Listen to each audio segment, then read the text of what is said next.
Bibles and turn to Book of Revelation. I think we'll get there eventually.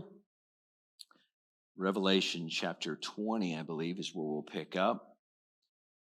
And I want to thank the Lord for giving me a voice back this morning. I woke up and just was as raspy as could be, but the Lord has been gracious today. I'm thankful for that. So the last few weeks, not last week, because last week we had Vacation Bible School, but the last few weeks we've been talking about heaven. And so today we're going to continue that discussion, learn a little bit more about heaven. I hope that it's been a help to you. A lot of times, you know, when a general explanation of heaven does not include what we're talking about today. Most people, when they think of heaven, they kind of think of our graphic up there. They think of being in the clouds, the angels singing and all that stuff. And I would imagine there are moments that is part of heaven. But do you know that heaven will one day be here on this earth? That's the way God designed it. God designed that all the way back in the beginning of time when he placed Adam and Eve in the garden, and he placed them there, and that was where God met with them. God would come and walk with them on a daily basis, and God would meet with them. God loved them there, and there was fruit there, there was vegetables there, and there were animals there, and there was work there. I don't know if you're one that says, you know, I don't know, I like not working. Personally, I like to work. I enjoy work. And there was work there in the Garden of Eden. Of course, when sin took place, then there was labor that came along with that work. But it was all part of God's plan to have, if you will, this heaven on earth. And then when sin came along, man left the garden, was thrown out of the garden. And really, Genesis chapter 1 and chapter 2 tell us what little we know about that heaven on earth. And then chapter 3, sin enters, and from Genesis chapter 3 all the way through to the Revelation chapter 20 is all talking about this earth, this land, and what it was like for God's people to struggle, to fight. There's turmoil, there are storms, there are all kinds of issues and problems that took place in the lives of God's people. We're right now in our Bible reading in 2 Chronicles. And as we're in 2 Chronicles, we're reading about these kings and we're thinking, what are these guys doing? I mean, finally David got in there, and David had a great reign there, but then Solomon got in there, and Solomon started off good, but then he turned out to be a bad king.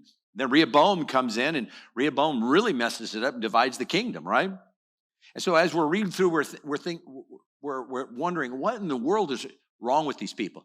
Have you ever gone to a movie and the people in the theater are talking back to the screen? Have you ever done that? Okay. Am I the only one? Shake your head, say amen. Let me know you're out there, okay? All right. If you've ever done that, sometimes when we're reading our Bibles, I know I find myself wanting to talk back to these characters. What are you doing? Don't do that. And you know, they never listen to me. All right. They never listen. But we want to talk to these characters, and we think, what in the world is wrong with these people? I'm going to tell you what's wrong with them. The same thing that's wrong with us. The same thing that's wrong with us, because we end up doing some of the same things. We're pretty good at, you know, wagging our heads and shaking our fingers at these people, saying, oh, you shouldn't do that. But then we turn around and we look at our own lives, and, you know, sometimes we look in the mirror, we see some of the same things happening in our lives. So this struggle is really about the curse of sin. Then when we get to Revelation chapter 20, in Revelation chapter 20, we see something brand new taking place here. That God comes and he judges sin, and we see that judgment take place. And then God brings a new heaven and a new earth. And so today our lesson is titled, A New Heaven on a New Earth. A new heaven on a new earth. And here is a bit of a review. I want you to look at this with me. So in the first earth, which was known as Eden, we have Genesis 1 and 2, God visits man. I think there are blanks for you to fill in there, okay? All right? Students. So God visits man, and that was a perfect environment. And one of the reasons it was a perfect environment is because God was right there, hands on.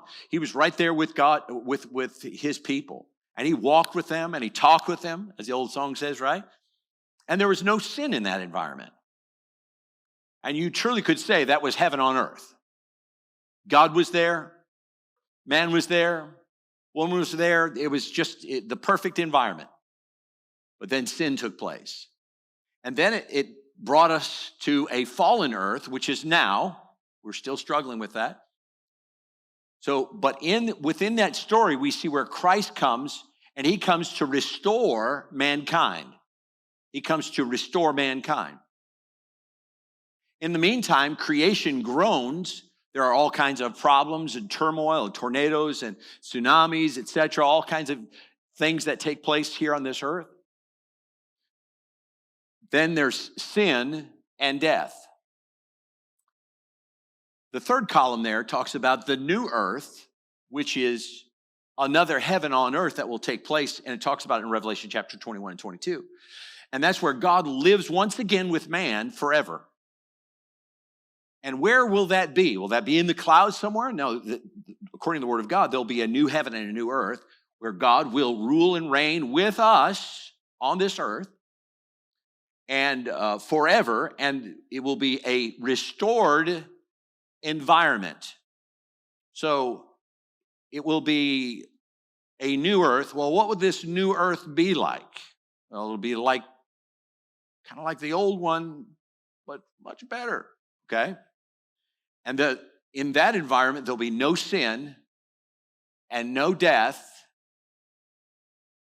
forever, okay? Truly heaven on earth, okay? So today we're going to talk about that.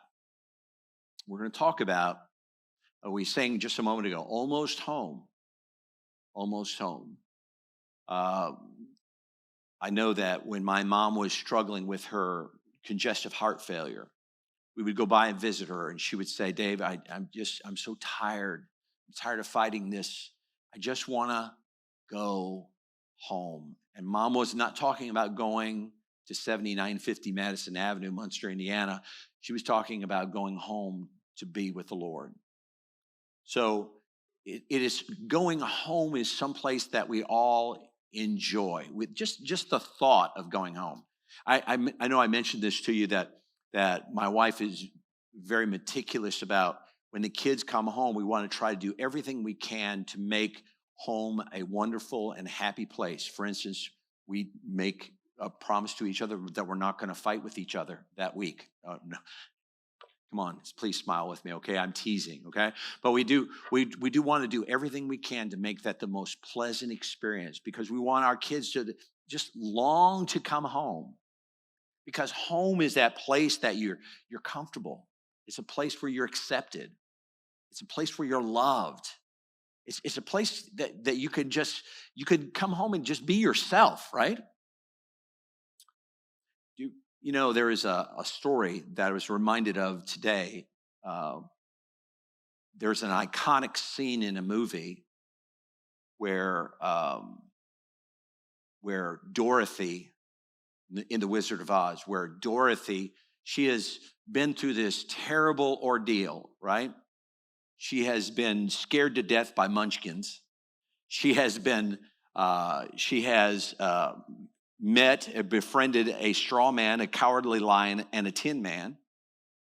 She endured sleeping among the lilies after drinking a potion or being affected by a potion.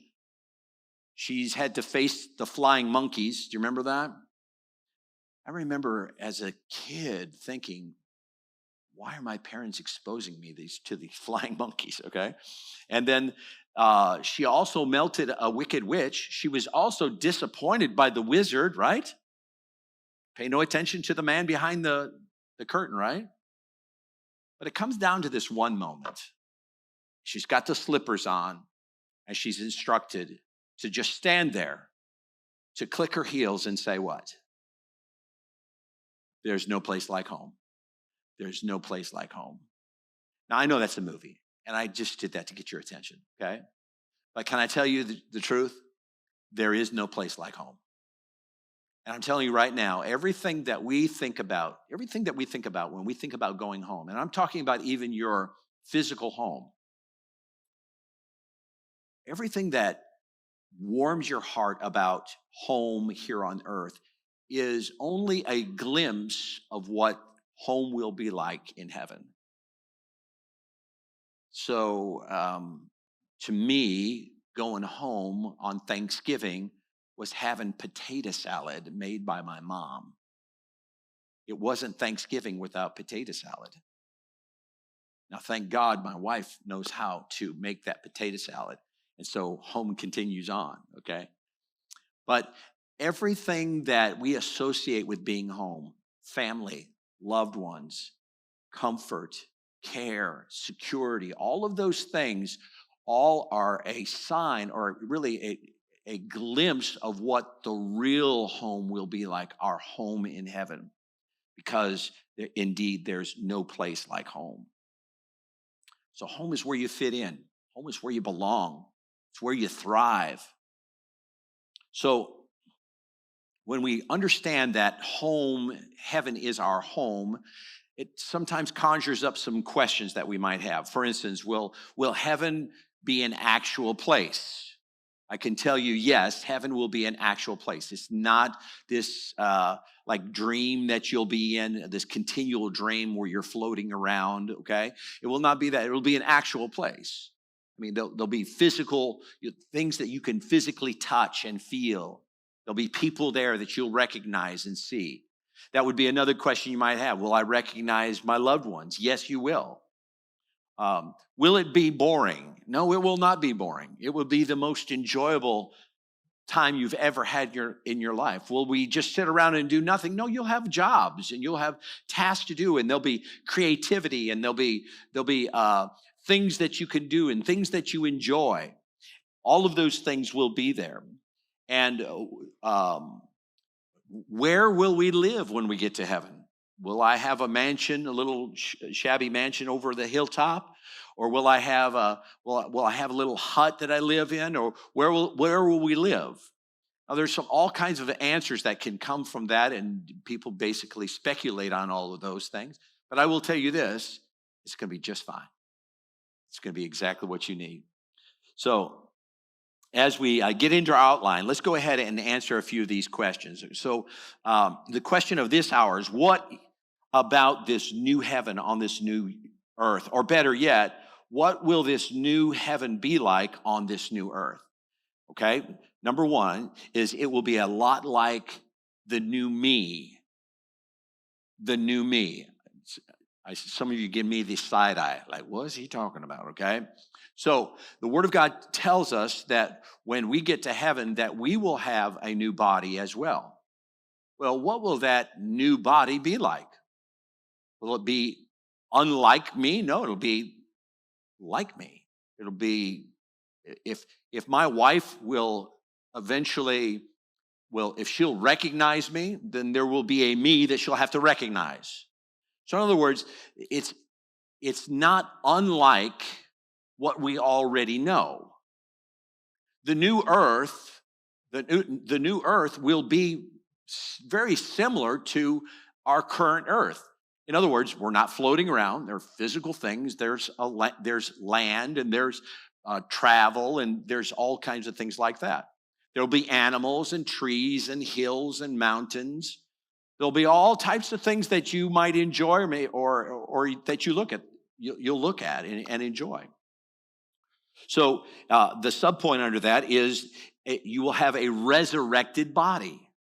So when we are in heaven, we will have a resurrected body. 1 Corinthians chapter 15. Now this is really a snippet of Paul explaining what heaven will be like, and that there will be a resurrected body. And he comes down to verse 42, and we're going to pick it up right there. So also is the resurrection of the dead. It is sown in corruption, it is raised in incorruption. It is sown in dishonor, It is raised in glory. It's talking about the difference between our physical lives and our spiritual lives, our resurrected body. So our physical body will die and we'll have a resurrected body. That's what he's referring to. It is sown a natural body and it is raised a spiritual body. There is a natural body and there is a spiritual body. And so it is written, the first man, Adam, was made a living soul. The last Adam, which is Christ, was made a quickening spirit. Quickening is an old King James word, which simply means it has come alive. So man was born of the flesh, and man was a living, or Adam was made a living soul, but the last Adam was a quickening spirit. And it goes on and says, howbeit that was not first which is spiritual, but that which is natural, and afterwards that which is spiritual. The first man is of the earth, earthy. The second man is the Lord from heaven. As is the earthy, such are they also that are earthy, and is the heavenly. Such are they also that are heavenly. Verse 49, important. As we have borne the image of the earthly, we shall also bear the image of the heavenly. So, sure enough, if you have an earthly body and you are saved, you're a believer of Christ, you will have a heavenly body. That's encouraging, okay? Everything that you know is wrong with yourself will be fixed. I don't know about you, but I have bad eyesight. Does anybody else have bad eyes? Those of you, okay? So if you have an issue with your eyesight, that will be cared for. You have one leg that's shorter than another, that'll be cared for. And I'm not going to go into, I see Ed back there, I'm not going to go into all of his issues. But all of those things that we look at and we know about ourselves and that are struggles, sometimes struggles within ourselves, those things will all be cared for, because we will, one day, this earthly body will will either die or be resurrected, or will be taken out of here, and we will have a heavenly or a resurrected body. All right, the next point is this. It is a restored earth. So not only do we have a resurrected body, but there will be a restored earth. Look at Isaiah chapter 65 and verse 17. Isaiah 65 and verse 17. Now Isaiah wrote this 700 years before Jesus came along. 700 years before Jesus came along. Look what he said. For behold, I create, God speaking here, I create new heavens and a new earth, and the former shall not be remembered, nor come into mind. So what was Isaiah talking about? That was a prophetical statement written 700 years before Jesus came along, saying that one day there will be a new heaven and a new earth, and that God will bring that new heaven and new earth down. Peter talks about it as well in 2 Peter chapter 3. He faced this question, and he is seeking to explain it to God's people about Christ's coming. The Lord is not slack concerning his promise, as some men count slackness. Now, just pause for a second. What was the slackness that the Lord was accused of? The slackness was, why hasn't the Lord come? Jesus left years ago, and he hasn't come back yet. We're expecting, the people of God were saying, we're expecting Jesus to return, and he hasn't returned. And Peter was saying that he is not slack concerning his promise. He will still come back, as some men count slackness, but is long-suffering to usward, not willing that any should perish. Have you ever think that maybe the fact that he has not come yet might be partially due to the fact that he is a long-suffering God? Maybe your loved one, he's waiting on that loved one of yours that you're praying for. But verse 10, the end of verse 9. But that all should come to repentance. But the day of the Lord will come as a thief in the night, in which the heavens shall pass away with a great noise, and the elements shall melt with a fervent heat. The earth also and the works that are therein shall be burned up. Seeing then all these things shall be dissolved. Now it's talking about what's going to take place in Revelation chapter 20. We'll get to that in just a moment. That all of these things that we know of this earth here will all be dissolved. In verse 11, seeing then that all these things shall be dissolved, what manner of persons ought ye be in all holy conversation and godliness, looking for and hastening unto the coming of the day of God, wherein the heavens being on fire shall be dissolved, and the elements shall melt with a fervent heat. Nevertheless, we, according to his promise, look for new heavens and a new earth, wherein dwelleth righteousness. So there will be a new heaven and a new earth where we will dwell with the righteous. Okay? Number 2, it will be a lot like the first earth. It will be a lot like the first earth. Okay? So what did we have in the first era that we talked about earlier? Well, there was the earth, there was the skies, there was all the planets and so on. There was the garden, and God placed man and woman in that garden. There were trees, and there were animals, and there were rivers, and there was fruit. There was no death. There was no shame. There was no pain. They had meaningful work to accomplish. There was intimacy with God and with people. And God's initial creation of man was in an actual place, a physical place. And it was all in the very presence of God. And there was work to do, and there was all of this on a perfect earth for them to enjoy. And that's what we will have. We will have a new earth where God will be with us forever. And why, you may remember one of the first things that we said when we started this series, is heaven is wherever Jesus will be. So that's why we call this heaven, because this new heaven and new earth has been created by God for us to spend eternity with him. So the new earth will be an actual place in the presence of God with work to do and in a perfect environment to enjoy forever. Number 3, it will be a lot different and infinitely better. You say, but you just said it's similar to, but it's different. Yeah, exactly right. Okay. Have you ever had a favorite car? Have you ever had a favorite car? You had a favorite car, and boy, you just really enjoyed driving that car.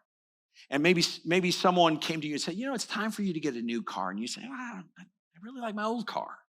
I just like it. I'm comfortable there. It's home for me. I enjoy it. And I know it's got its problems. It's got its, I know that the speedometer doesn't work, but I'm careful, And I know the gas gauge doesn't work, but I've got it timed out. I'm watching my miles or whatever. And you say about this old car, I just really like this old car. But one day they convince you to test drive a new vehicle. When you get in that new vehicle, then all of a sudden there's that smell that hits you, that new car smell. You have the leather seats, and you look over there, and there's not that pizza stain that you had on the front of the front seat of your old car. And this one doesn't have a broken odometer, or it doesn't have a broken radio. It has a computer screen on there now. That's what they have on there. And it has a GPS. I was in the car the other day with my father-in-law, and he was talking about the GPS, and he says, I don't have a GPS in my car. I said, you have a phone, right? That's what we have on our person all the time, right? But these New cars, they have the GPS and the map comes up on the screen and you think, whoa, this is great. You got the new car smell, and then you get out and you start kicking the tires, and the tires are a little bit larger. Okay, you like the rims, hey, and you got electric windows, you don't have to crank them anymore. All of a sudden you think, wow. I mean, it's like my other car, but it's so much better, right? And you don't sit back and look back at the old car and say, boy, I wish I had that. Wish I had that old car. Well, maybe there's some cars that you do that too, right? But you don't look back and say, I wish I could go back to those days when the car would break down all the time. You don't do that, because now you're on to something new and better. And that's what God has for all of us.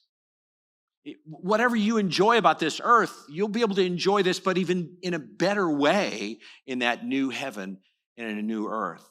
So it is a new kind, the subpoint here is you will have a new kind of relationship with God. And that new relationship that you will have with God will be what makes this earth a better earth. Can you imagine being there in the garden? Just for a minute, pause and think about this. You're in the garden and all of a sudden the Lord shows up. Hey, let's go for a walk. You like going for a walk? Let's go for a walk. And so you take off on a stroll with God. And he's talking with you and he's sharing truth with you. And your heart is just warmed by his presence. And you're enjoying this talk that you're having with him, and he's explaining things to you, and it's time for your walk to end. You say, Lord, can we go another mile or two? Can we just do this? Because this is so good. And so you walk a little bit further, and you have this time of fellowship with God, and then you come back together and you talk about it with your spouse, and you're just enjoying this time that you're having in this garden. And it's beautiful. It's just wonderful. That's what we're going to have here on this earth. God will be here on this earth, and we will enjoy his presence. We will enjoy being with him, and we'll have our questions answered. There'll be no more doubts. The things that you read in God's word, I know that we all have those things. Some of those things we read and think, what exactly is he talking about here? I don't understand this. And those are the things that we're supposed to take by faith and trust that one day we'll understand. But in that day, you'll know, and you'll have a full understanding. Look at Revelation chapter 21. And I saw a new heaven and a new earth, and the first heaven and the first earth were passed away, and there was no more sea. Now, if you like sailing or something, there'll be lakes, okay? Relax, okay? And John saw the holy city, the New Jerusalem, coming down from God out of heaven, prepared as a bride adorned for her husband. And I heard a great voice out of heaven saying, behold, the tabernacle of God is with men, and he will dwell with them. Did you get that?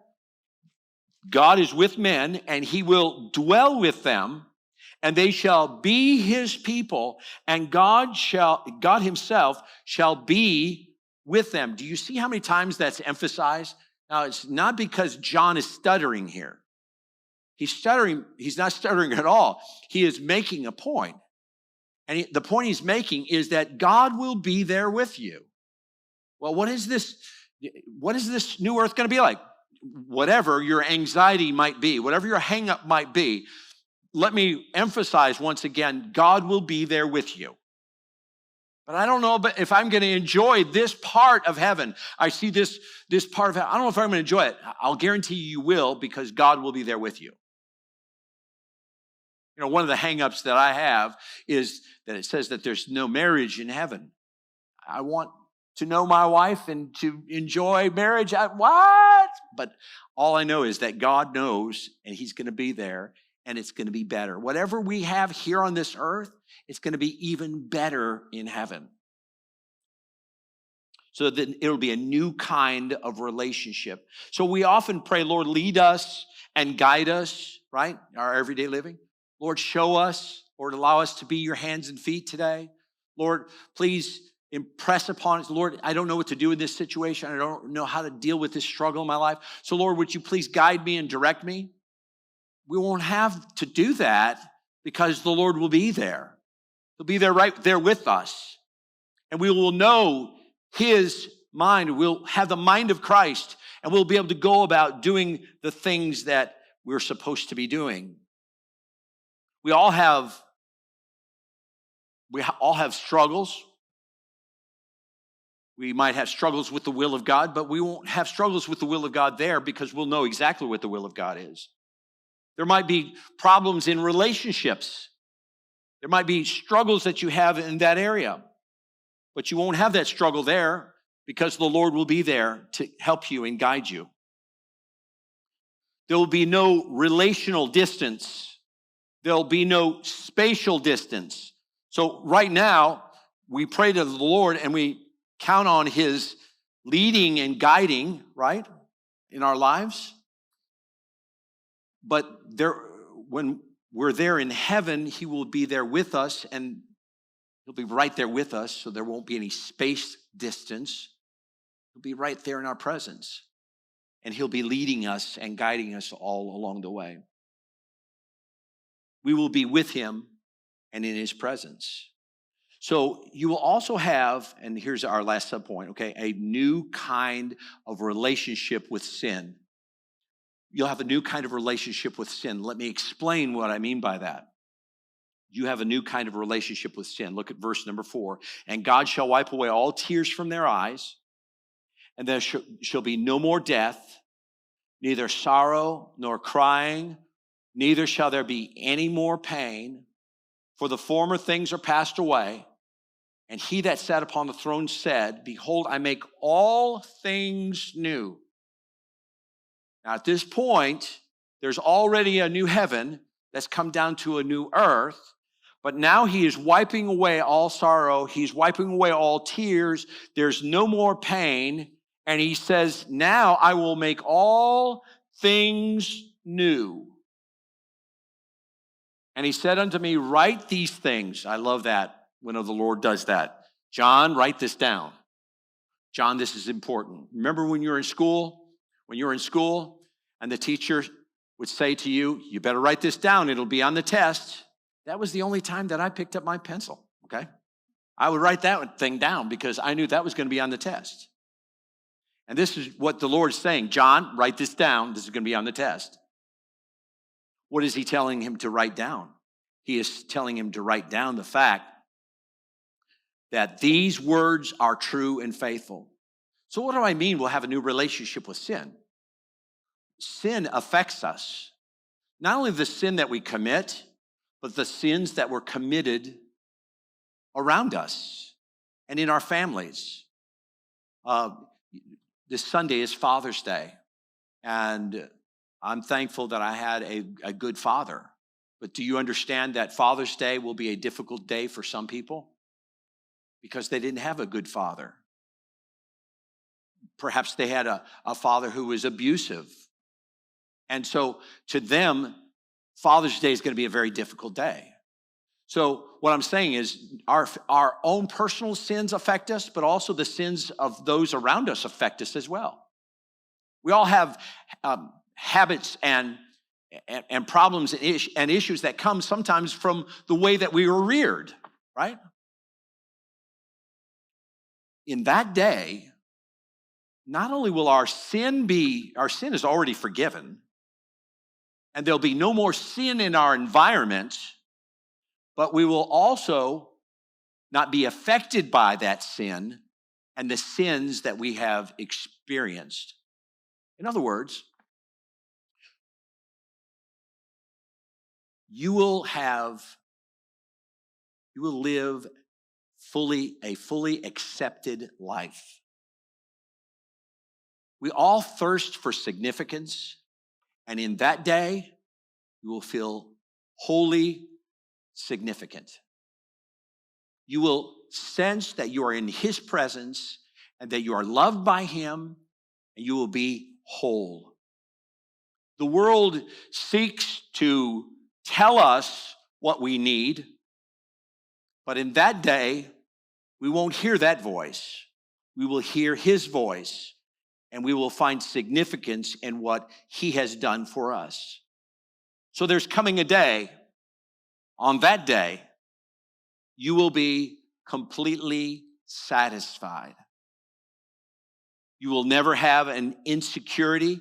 You will never have feelings that you never add up, that you are never enough. You will never look over at someone else and wish that you were them, because you'll be satisfied and know that God is satisfied with you. You will never wish to be someone else, because you're home. You're with your Father who loves you and has accepted you. C.S. Lewis said this: "If I find in myself desires which nothing in this world can satisfy," let's pause for a second. What is he saying there? If I find in myself desires which nothing in this world can satisfy. So sometimes we have desires and we seek to fill them ourselves, don't we? Only to find out what? It doesn't satisfy, right? Is there anybody else with me? Okay. Am I up here? Am I up by myself confessing my sins here? Okay. All right. All right. So we all desire, and so what he's saying is, if there's a desire that I have and nothing in this world is meeting that desire, he says the only logical explanation is that I was made for another world. Now, why is he saying that? Because in that other world, you will be satisfied. You will be fulfilled. And it's all here on this new earth, this heaven that has come down on this new earth. And like Dorothy said, we'll say there's no place like home. There's no place like home.